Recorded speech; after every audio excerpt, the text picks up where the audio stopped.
From the Prime Minister's vision of making life easy for the common man, of, reducing the burden on the common man. You did it in your budget last time by cutting the income tax rate, a bonanza for the middle class. What was the vision behind this? What did the Prime Minister tell you? How did it come about? Thank you very much for giving me this opportunity to interact soon after this major reform measure has been approved by the Council. And I thank every one of the ministers who've attended the meeting, the states, the finance ministers, and supported it. Otherwise it wouldn't have come to see the light of the day. Well, the Prime Minister did announce it from the Red Fort on Independence Day. But even about 8 months ago, he called me once and had a long talk about how GST can be, revamped, looked at, and only from one point of view. He said, look, both from the point of view of the process and also for the common man, the tax rates, is there a way in which we can make it simpler? So I had agreed that I will go into it and come back to him. Then around the budget, when we were talking about many, tax related issues, he reminded me about the work which has got to be done. And I assured him again that time that yes, the work is progressing and I'll come back to him. So sometime after the budget session was over of the Parliament, I said I'm somewhere close to giving him a proposal, which he can guide me further and so on. And then a bit later, much later, because the developments of May, April, when Operation Sindoor had happened, and after April priorities have been on very many different grounds. And when next opportunity came, I went, gave him a detailed description. He said, I just want, as I said at the first meeting, the simplistic or simplified, not simplistic, simplified way of doing business. So I don't want small businesses sitting at the computer, getting the auditor to do it. And also, like the way we did in the budget, respecting the middle class, respecting the taxpayer, respecting people who are really the ones out of their salaries giving the tax.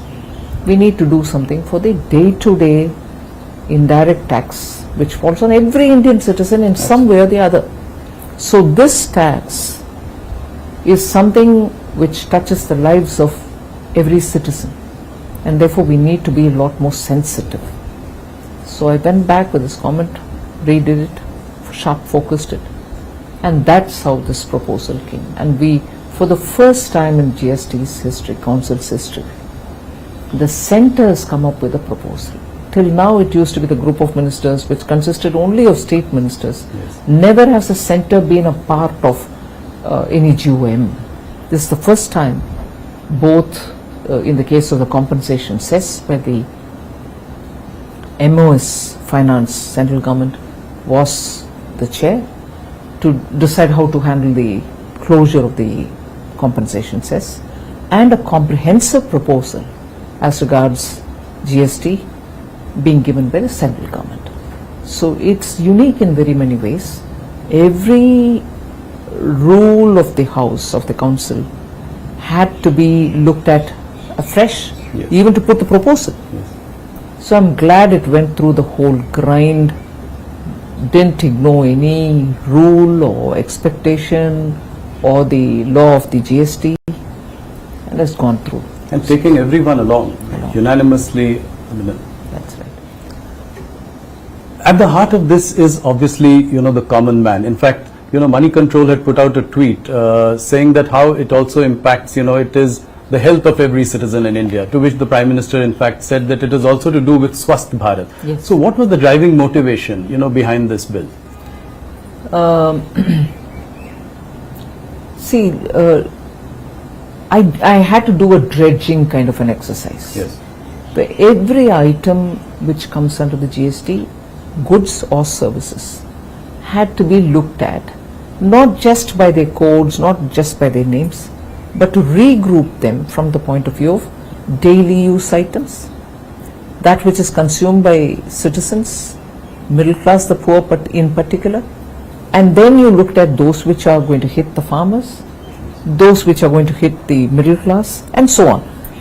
Because eventually, daily use items or items which are necessary for this transition of India from a emerging, developing economy to a Vikasit on the back of, just the approach of we need more development, bridges, roads, some contracts for works and so on, but also that the aspirations of the growing families will have to be met. So we had to regroup them in such a way, okay, this is essential for, let's say, the families, poor middle class families. Of course the rich will come in. So what do we do as a treatment for it? But even as we were talking about this, we are talking about the classification of goods and services. I, without any hesitation, will bring that example of the popcorn. Why am I saying hesitation? Because I was pilloried on it. Yes, absolutely. But that tells you the problem of classification, where we brought in a system, no doubt, which was an improvement of over the pre-GST era, where every state defined its own and had its own rate and so on. So GST in 2017 was an improvement over what was earlier. But it still required some more simplification, and that's why this exercise. And then in the case of the popcorn, it led to a lot of litigation, courts coming up with different kind of voices, and states losing revenue because of the classification being different. People chose to have the higher taxed sugary chocolatey popcorn shown in as a salted popcorn because that has only very little tax on it. So this arbitrage because of classification had to be overcome. So even as I'm grouping for families, their day-to-day items, this thought of what the classification is causing as a problem also had to be addressed. Like that, I think it was one of the, for me it was a fascinating exercise. It was rigorous, it took a lot of my time and time which would have gone in for something else. But I think this was absolutely rewarding an exercise because you brought in that temperament which is so important, that citizen looks at these things in one particular way. Revenue is not the consideration. So that helped us. So now that you've done two monumental things, you've put more money into the hands of the consumer, you brought down for the middle classes the income tax cut, and now rationalization of GST. So will it now finally sort of move the needle on consumption? 100%. Because there's more money given already through the income tax cut. Right. The rates are coming down. So the citizen now has a choice to meet his aspirations and his expectations. He cannot say, look, I have the money because the income tax is reduced, but these items are beyond my affordability. Now everything has come down. Okay. I'll give you this number which is important. 99% of all the goods and services which are touched by GST are now either in 0 or in 5 or in 18. That's right. There's nothing beyond. So that 1% is what makes for the demerit goods, right, which popular parlance says sin goods. Yeah. So that is the extent to which we have cleansed the system of anomalies, doubts, duplications, and any interpretative issues. So this will also lead to higher investments, it will fire up investments as well. Obviously, with consumption going up, there's a potential for capacities to grow, investments to grow. Now the combined tax revenue impact of this, earlier your income tax cuts and this is about 1.2 lakh crore. Do you think that there will be a certain revenue buoyancy as well in the coming years to make up for this? And every economic theory that one studies says that. Yeah, have you seen that in the past? Well, at least the moment the income tax reduction happened, you heard people very clearly coming out and say, I mean, I've met up with a lot of individuals coming from different strata of the society saying, I'll have more money to send my son to this particular college. My daughter is already doing engineering. I'll be able to fund her for her higher studies and things like that. And from ordinary citizens who are leading their lives either working in a small store or driving a car, taxi, and so on. So it has an immediate psychological effect that I can do this, which was beyond my affordability. And therefore, I think there will be a buoyancy in terms of revenue. Any impact on capital spending or fiscal deficit? I wouldn't think. At this moment, I can say with confidence, capital expenditure of the government will not come down. It will be completed as is stated in the budgetary planning time, the budget estimate time, and so with the fiscal deficit. And this is the last point of my gliding path. Right. I will adhere to it. Will petroleum products and alcohol continue to be outside the ambit of GST? Yes, the current proposal doesn't include it. Right. The states will have and to. You don't see that happening in the near future? Not in the immediate future. Okay. Let's move, to a few broader economic questions as well. With GST rationalization, inflation is likely to come down quite naturally. Does it make a case for further repo rate cuts in the future? I know it's not your, but generally, not my directionally domain. speaking. Not my domain. We'll have to see how the RBI assesses for itself. September 22nd is a tight deadline. Are you confident you'll be able to roll Yes. this? Is the back end ready? Yes, the back end was mentally prepared, and many structural things have already started getting corrected, reset, and so on. It is with the agreement of these GST and related technology managing team related issues that we have had a discussion with them, and they have clearly given me the confidence that yes, they will be rolling it out on September 22nd. So Rahul Gandhi, who earlier called it Gabbar Singh tax, now has been talking about one nation, one tax. On the other hand, former Finance Minister P. Chidambaram, he said that, it is 8 years too late. How do you react to all of this? Well, being in the opposition, I think they have to say something. When the popular response has been so overwhelming, for an opposition to try to take some credit out of it, but yet with a hesitation that the credit should not be completely given to the government is quite understandable.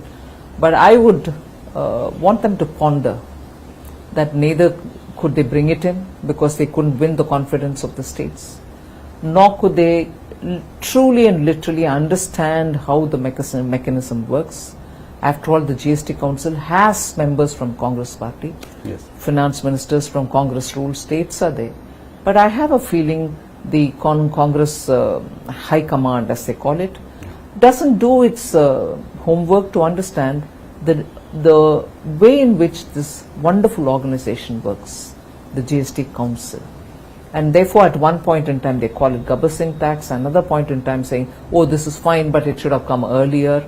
These are clearly statements coming from people who have not really spent time to understand how post-independence, that one institution which has been created, a constitutional body, if I'm right, this is the only one which has been created post-independence, Yes. is spent 8 years, but has delivered so much in terms of revenue, in terms of uniting this country, in terms of making ease of doing business a reality, and is now coming up quickly in succession within 8 years with the second generation reforms. To understand it and then to comment would help the government, not stray comments which doesn't get into the details. Nirmala ji, this has been widely hailed as one of the dramatic reforms of this government. Obviously, a dil mange more. So, what next?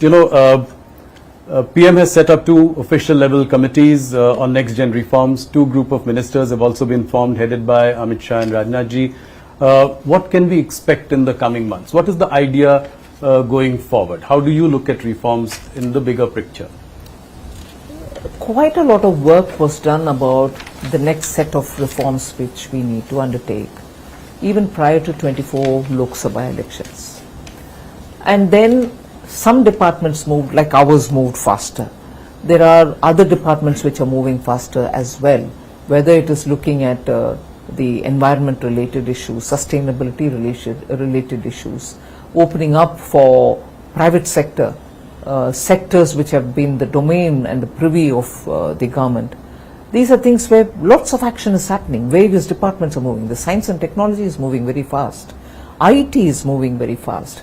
IT as in semiconductors and other things.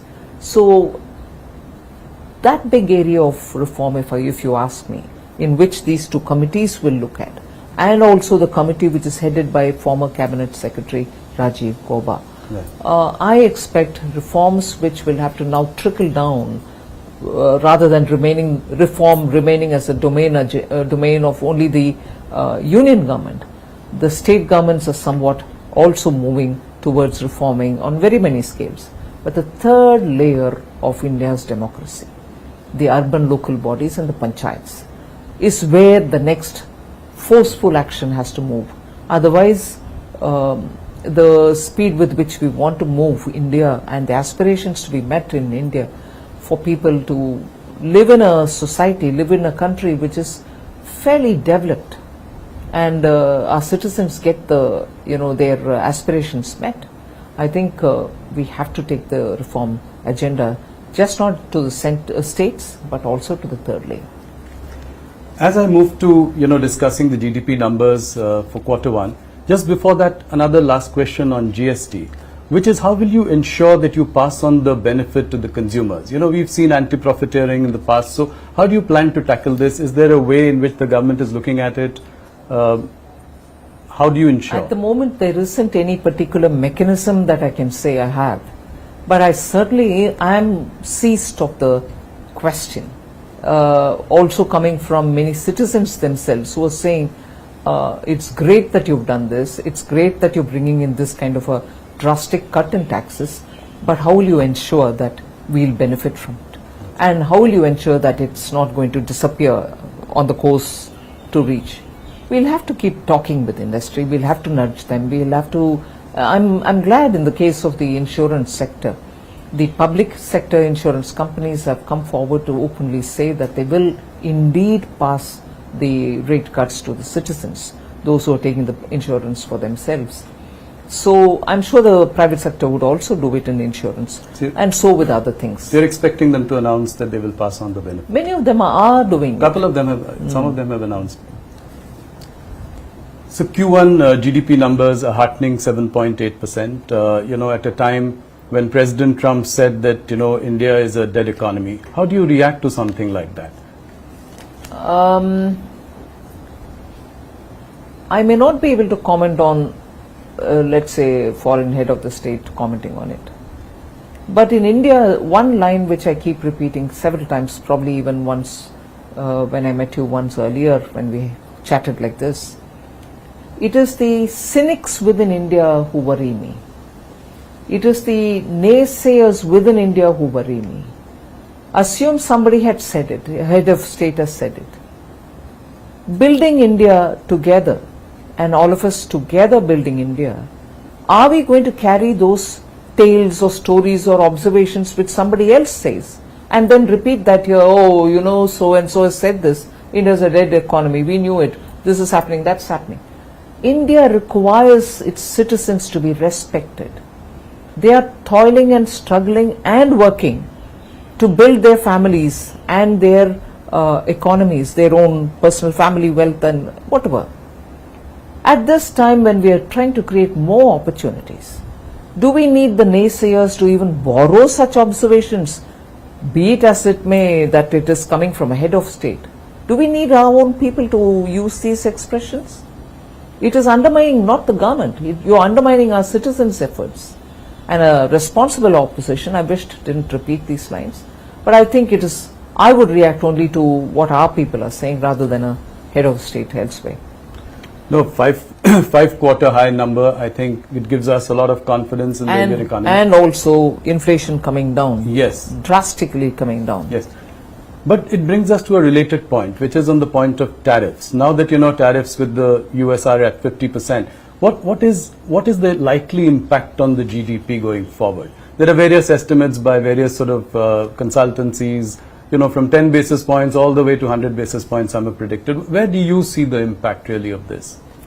But with the reform like this, many of that should be offset. Yes.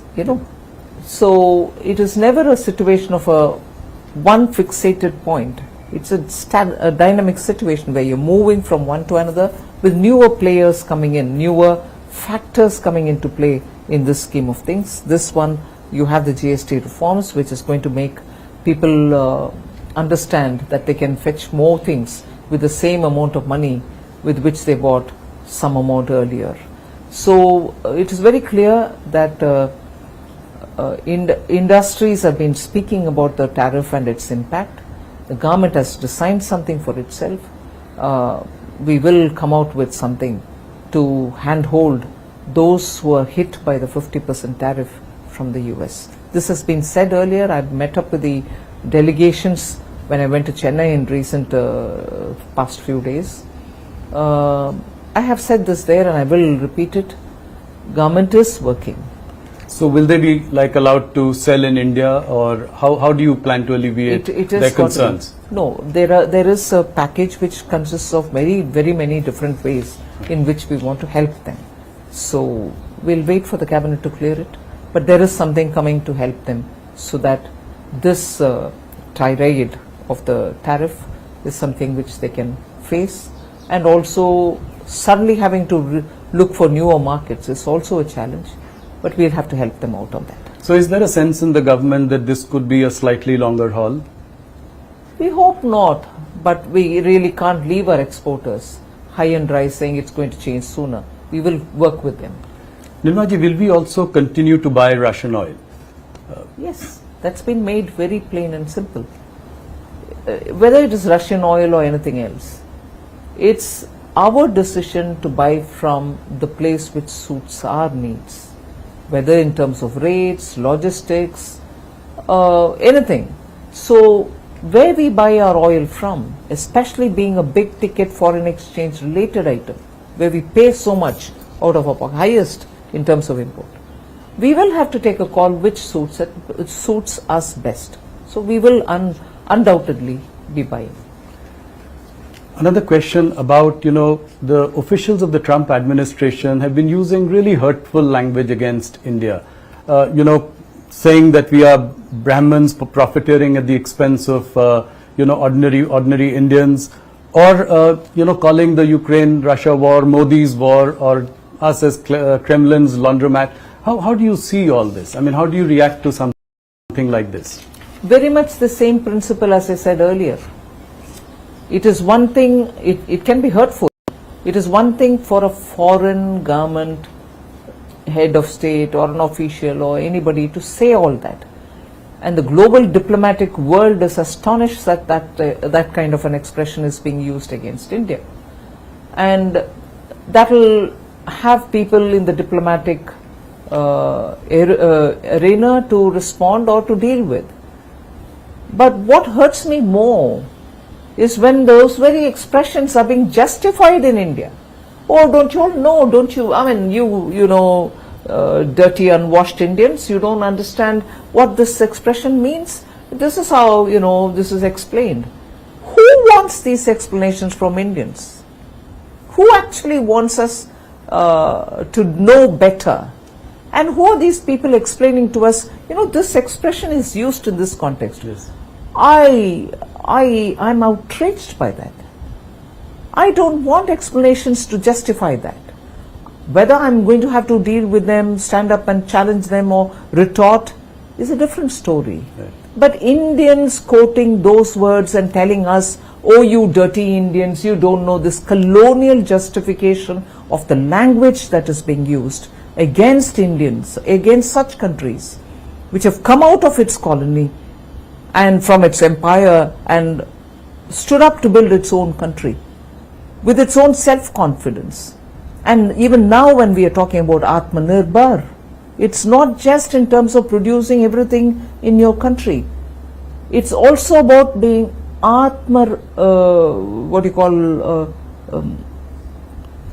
Self-reliance. There is no self-respect. Self-respect. As much as you want everything produced in India for Atmanirbharta, you should have something of a self-respect. If somebody is saying, all of us in one voice should respond to it, rather than have a few of us justify it by saying, don't you all understand it? Are you a part of the imperialists? No. I'm outraged more by that. Yeah, the opposition picking up this and, making it their own narrative. And saying, like dead economy was picked up by Congress, Rahul yes, Gandhi to and say. even for this, Brahmins are being Yes. are the ones who are benefiting out of it. Oh, you explaining Indians! us Boston Brahmins. Yes, Boston Brahmins. Oh, you Indians! You don't understand this Russian oil purchase is to help Brahmins to benefit of it, and you are being fooled. Exactly the same divide and rule principle which the British used here, which the imperialists used here. And even today you have the friends of the imperialists telling us, no, the expression Boston Brahmin is this and not that. Who damn cares? I'm sorry. Yeah. Who damn cares? I want Indians to think for ourselves. I want those Indians who are now defending that language to get up and say, we are free from you all. Now for over 75, 80 years, we'll mind our business, we'll take care of ourselves. Refrain from using these words. Should have been that voice. That not being the voice, and upar se to teach us saying, don't you know the meaning of this expression? Outrageous. Today we've got to know Nirmala Sitharaman ko gussa kyun aata hai. Now, moving on to economy. Any plans to liberalize FDI or FPI regulations further?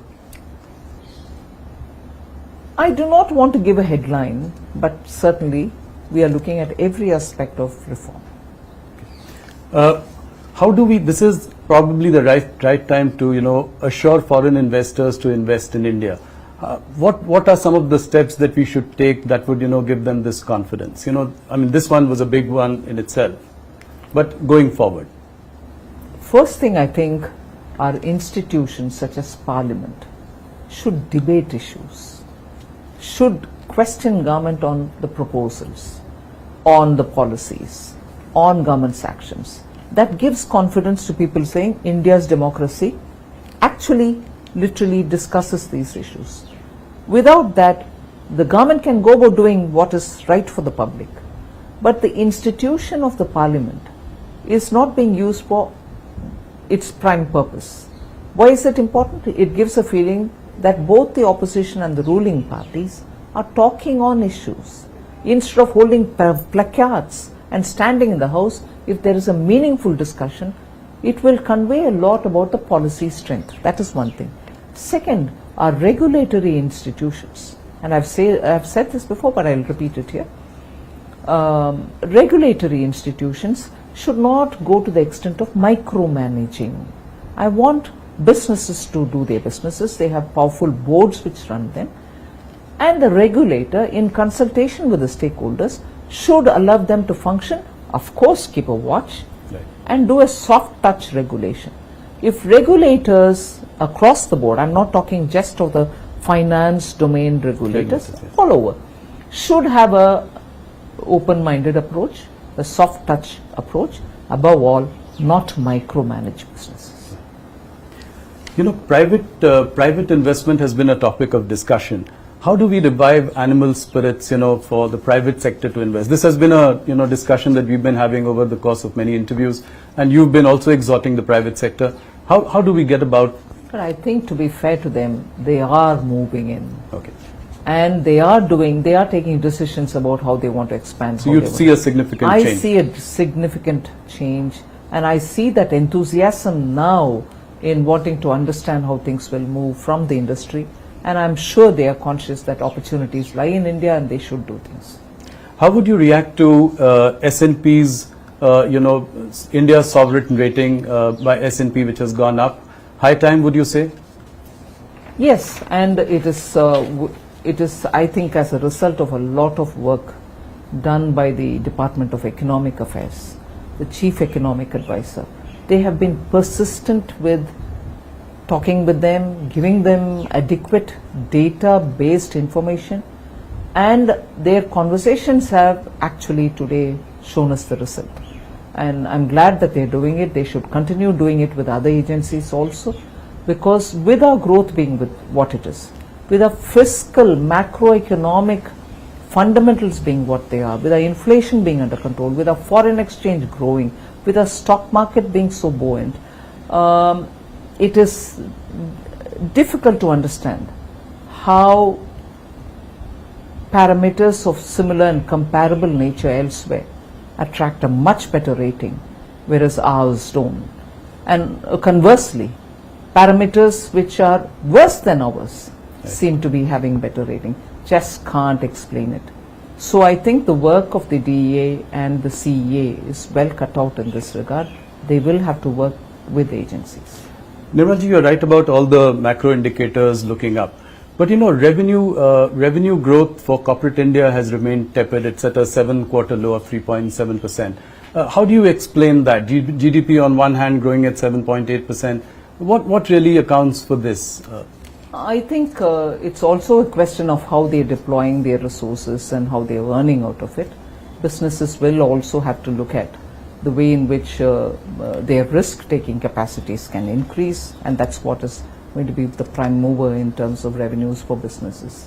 So, but that's a business call. It's not for me to say. Right.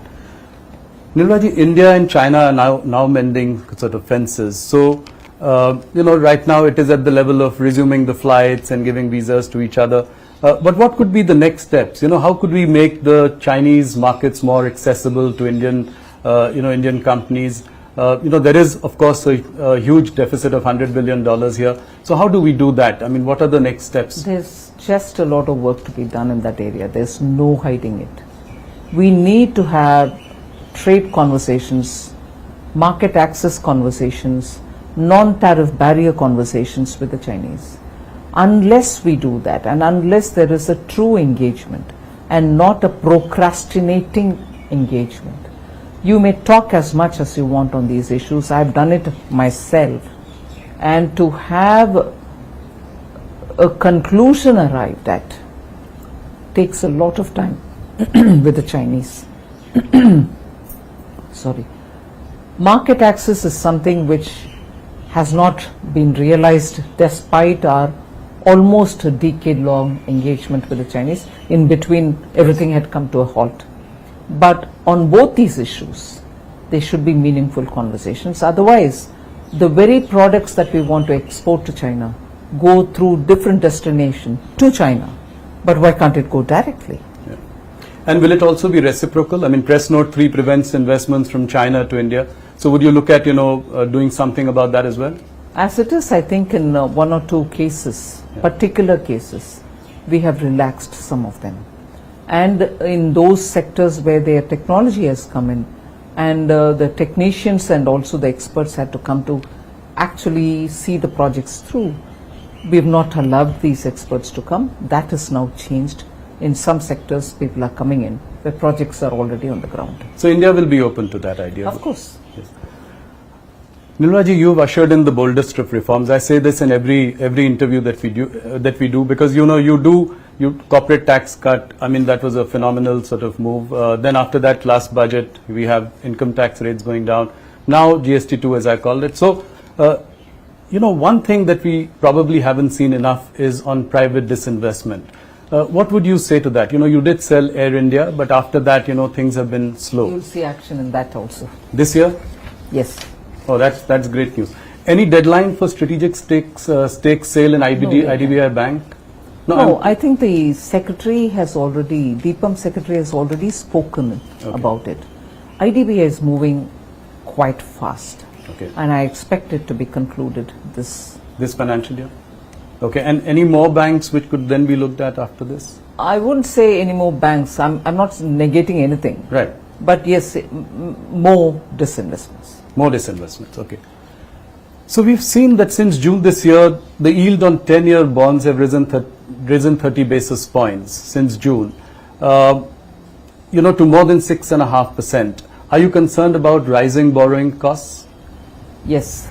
I wouldn't say I'm concerned, but I'm observing it It is not affordable. And also at a time when interest rates are otherwise low, Yes. bond yields becoming unsustainably high has a big bearing on the government. Not Yes. just our union government, states are also up against odds in getting affordable, Also your fiscal math. I mean, My fiscal math is as of now absolutely of course, fine. yeah. So, Nirmala ji, we are again, near an election. Bihar elections are coming up, and before every elections, we have seen all political parties dole out reveries, and we've discussed this in previous, encounters as well. Does this worry you? State after state, promising welfare schemes, doling out reveries, and how does it all really add up for a country like ours? I think I'll speak for all finance ministers. Yes. It is a very, very difficult thing. To have a scheme approved and also budgeted for is not wrong.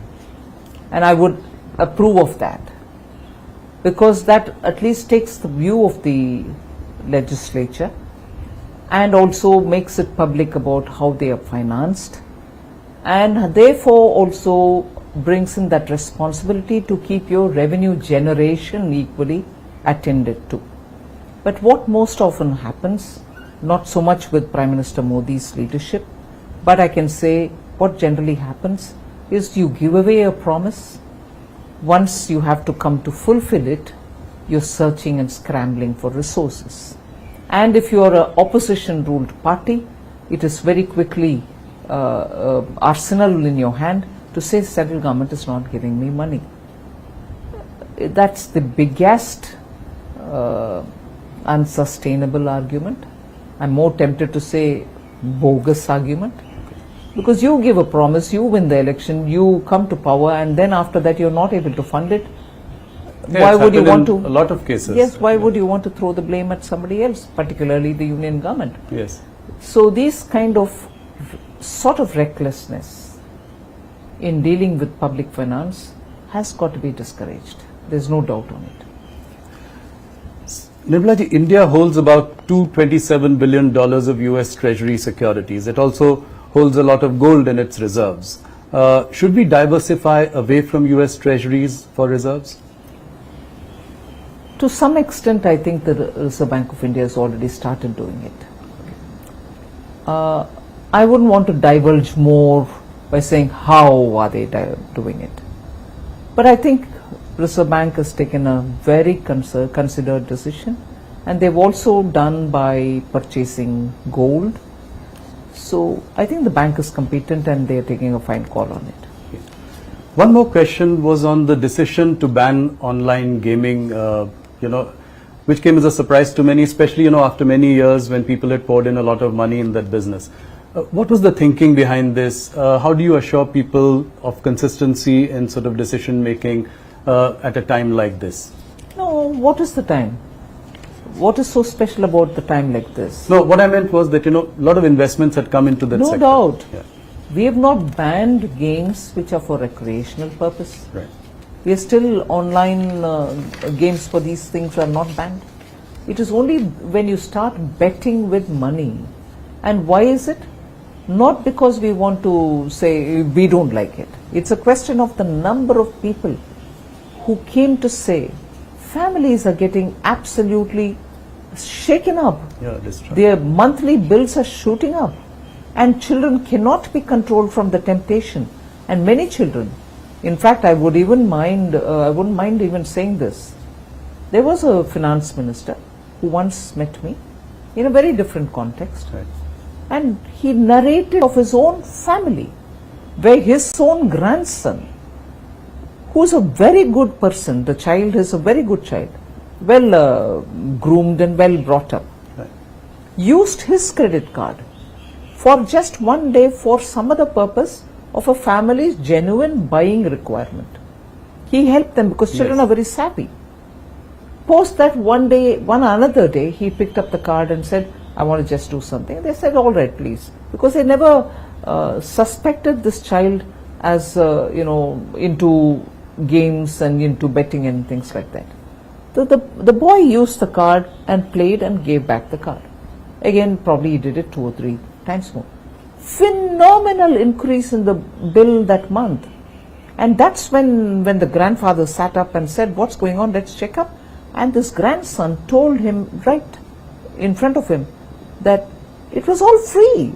I didn't go into any money playing game. He didn't know. So the methodology is, say it's free, you get in, and for the duration of time that you've played, some kind of a charge is put, and again tempts you to go into another round and so on. So the